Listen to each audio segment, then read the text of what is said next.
At the age of 14, I was taken away from my dad. There was a lot of abuse going on, both physically and mentally. And because there was no beds, there wasn't even a foster home that would take me at the time, I was sent to Eldora Detention Center for 3 nights.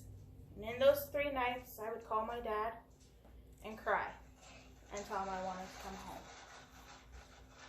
I think the reason I cried so much was because I didn't fully understand that that was abuse that he was doing to me. I thought maybe it was my fault. I told him I would do better, be a better daughter. After the 3 nights in Eldora, I was taken to the Yes Shelter in Des Moines, where I spent 4 months. Still calling my dad, begging to come home. It wasn't until they put me in treatment and I started doing therapy that I realized that what my dad had done to me for 14 years and continued to do to me for the next 4 was indeed child abuse. After a year and 2 months in treatment because of the abuse, I finally went to my first foster home in Ames. My foster mom, her name was Susan.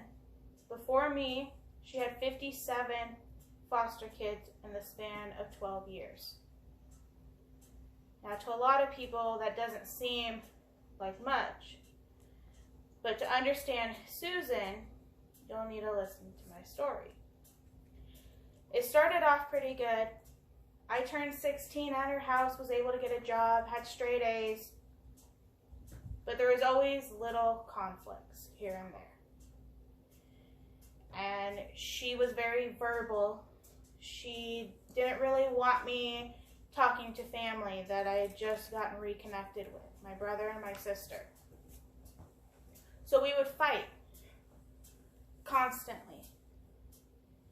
And after a year, she said she couldn't do it anymore. So she put in what was called a 10-day notice, and I left. And I went back to shelter.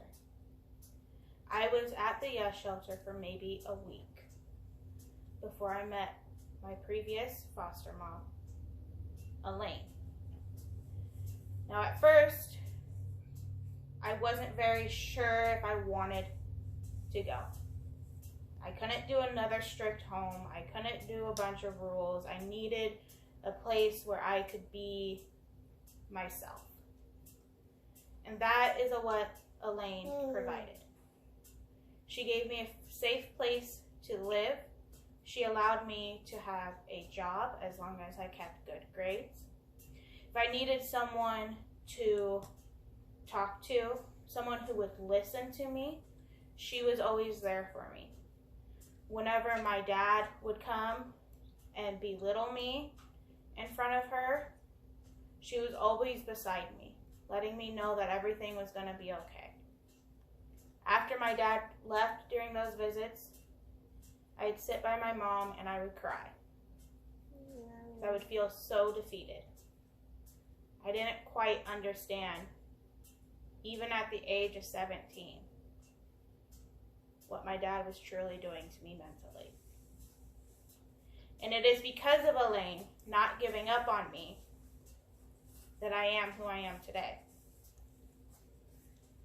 There are times we did fight. We would fight all the time. And she would threaten it. But not once did she ever give up on me. And the reason I am telling you this is because there's a lot of people who want to be foster parents. But teenagers are so often overlooked because they are more needy than a little kid, than someone under the age of 12. And I was one of those kids. I needed to know that I had someone there for me, that I had someone listening who understood what I needed and would love me unconditionally, unlike the way my dad did. And because of Elaine, I was able to differentiate what a bad foster home was and what a good foster home was. And I know as a teenager being in foster care, which, you know, you get so many kids in foster care, and the teenagers, they age out and they go to prison, they go to jail, they're doing drugs. I graduated as a junior. I was 17 years old. I aged out of foster care, got married to my husband, had a little boy, and I'm currently in college.